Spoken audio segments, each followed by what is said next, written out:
Hi, kids. It's that time again for Josh's World, Season 3. We're back. I'm back. And the stream of consciousness showing, telling you a little bit more about me than you probably need to know, is here once again. Today, I have decided that we're going to come back. We're going to talk about something that carries a lot of weight, and that is legacy.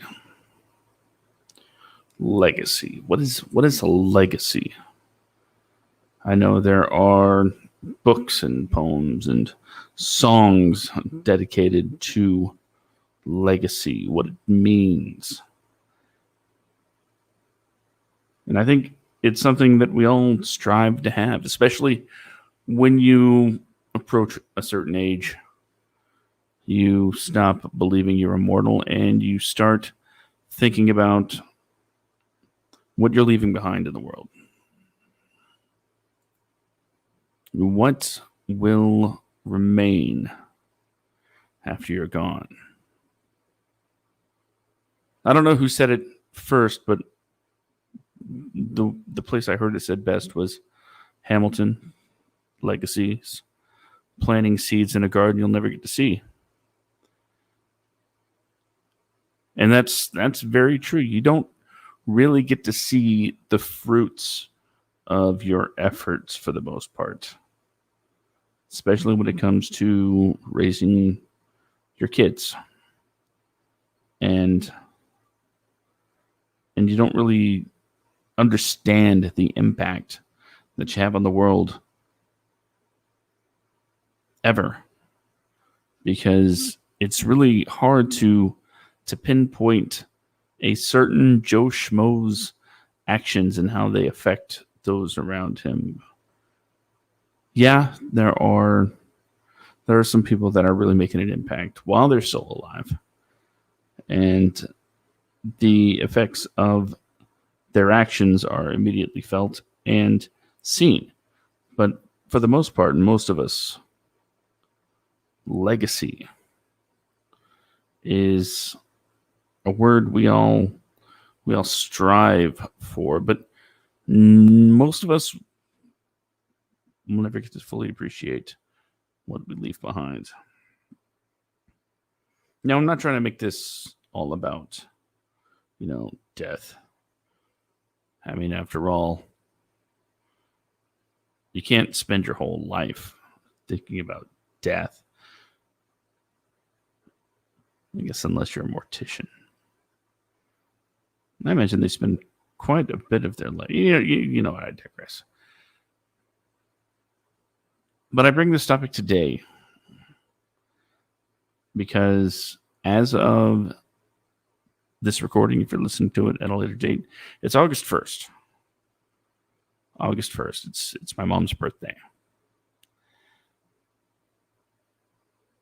For you old school Josh's World listeners, you know that this whole show really got started, season 1, episode 1, due to me trying to kind of try to cope with my mom's death. And, between you, me, and the airwaves, I'm still not sure I've really figured out how to process that. Someone that's been there for your entire life, gone. Depending on what you believe, you may or may not ever see them again.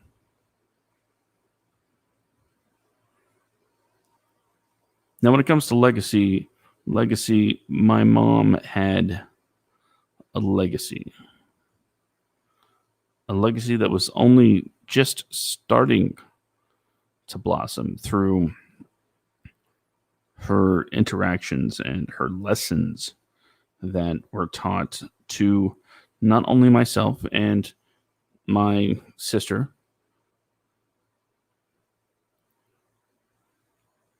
I want to say something nice about my sister, but I can't. But she's great. Nobody record that and send it to her, please. We've got this rivalry thing going. I'd like to keep it, pure. But not only through her own children, but through her grandchildren.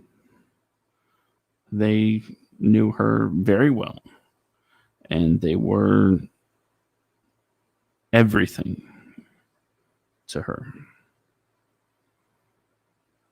There is even a point in time where I might have said that my kid's biggest advocate was my mom.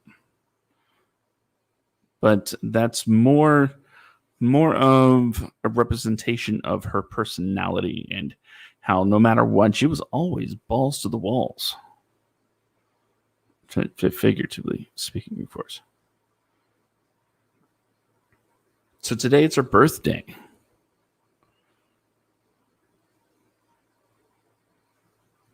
Her legacy is living in the memories of everybody that knew her. And in this town, you'd be hard pressed to find a lot of people that haven't heard of her. And that's a bit of an exaggeration, but everywhere my mom went, she made a mark. She made an impact. She was remembered. And it's really weird to continue to get messages like, hey, I haven't heard from your mom in a while. And you're like, ooh, how did they miss the news?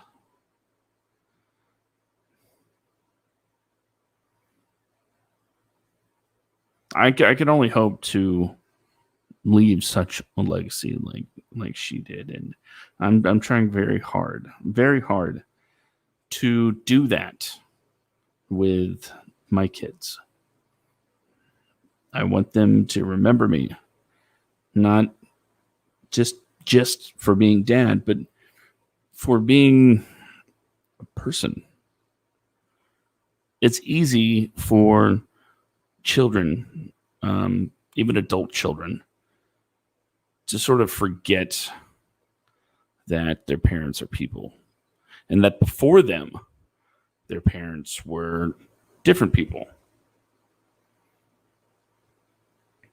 And see, when you have kids, something fundamentally changes inside you, or at least I think it's supposed to.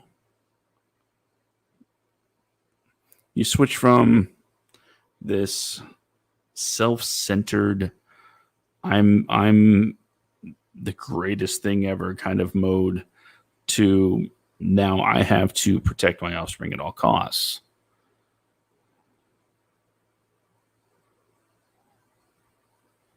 And that's kind of where I'm at. And you get so worried. You get so scared about all of the outside influences. You have to give them freedom, but you also have to know that when it's time to tighten up, you have to run a tight ship. And admittedly, sometimes I'm lacking in the latter. But the one thing I do know is I want to have a legacy that exceeds far past my home. And I guess that's why I do this. I talk to a microphone.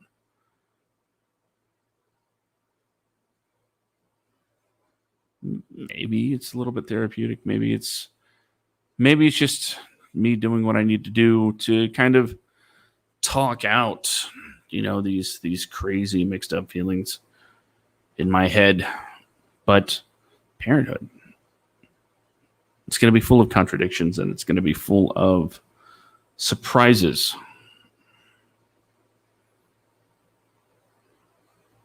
And there are other types of legacies out there. There are other things that people want to leave the world I know there are some that would grab for power as much as they can to make sure that they can leave the legacy they want.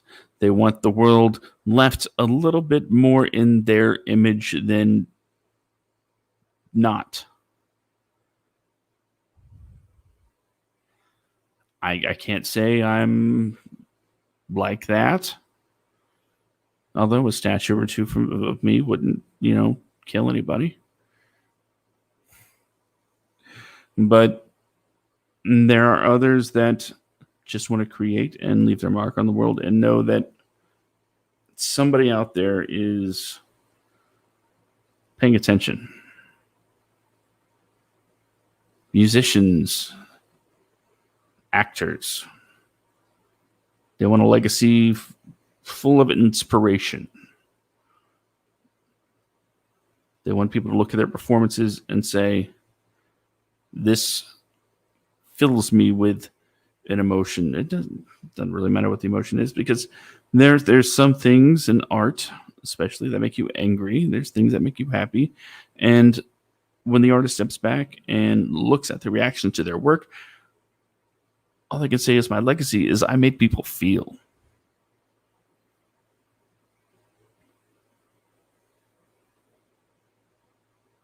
I don't know if I'm the guy that's like, I want people to feel. I don't know.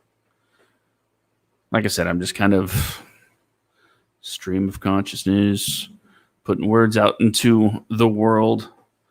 And I think that's going to be a big part of what my legacy may or may not be. I have thousands and thousands and thousands of hours of me talking into a microphone that my kids, when I'm long gone, will be able to access and hear my voice. Unfortunately, because my mom was not was not the podcasty type, they don't have that. I don't have that. There's a few videos here and there, maybe a couple of audio recordings, but there is literally a vast library of me talking that I'm leaving to my kids for when I'm gone. And if that doesn't melt your mind, just thinking about the after, the world after you, and knowing that it's going to look exactly the same for 99% of the world. The day before you died, the day you died, the day after you died. Most of the world it's not gonna flinch. That's not a bad thing. I think the key is, for legacy, impact the people you want to impact. Build your own little empire inside your neighborhood. A legacy doesn't have to be a 50-foot statue. It doesn't have to be a monument in the Capitol. It doesn't have to be a wall. Legacy can be your kids and the memories you leave behind. And now, because technology is so democratized when it comes to recording, I advise you, if you have kids, you know what, even if you don't have kids, but you plan on having kids, here's a nifty little idea. Start recording the messages.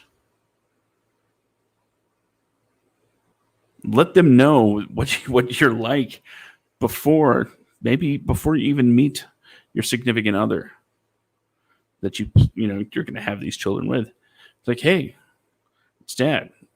You don't exist yet, but I wanted you to know what I'm like before I have to be all dad on you. Look at me. I'm a cool dude. Look at my mohawk. Pretty rad. It's blue. I like punk rock.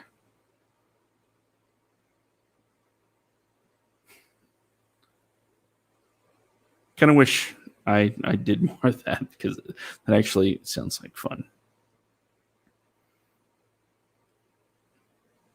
But when it comes to the things that you leave behind, your legacy is always going to be the way people remember you. So, if I can get all gushy for a second, just remember to be kind.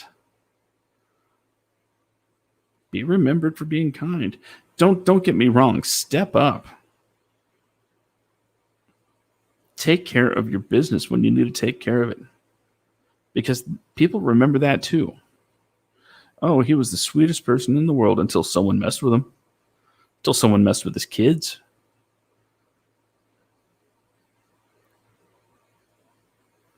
And leave messages.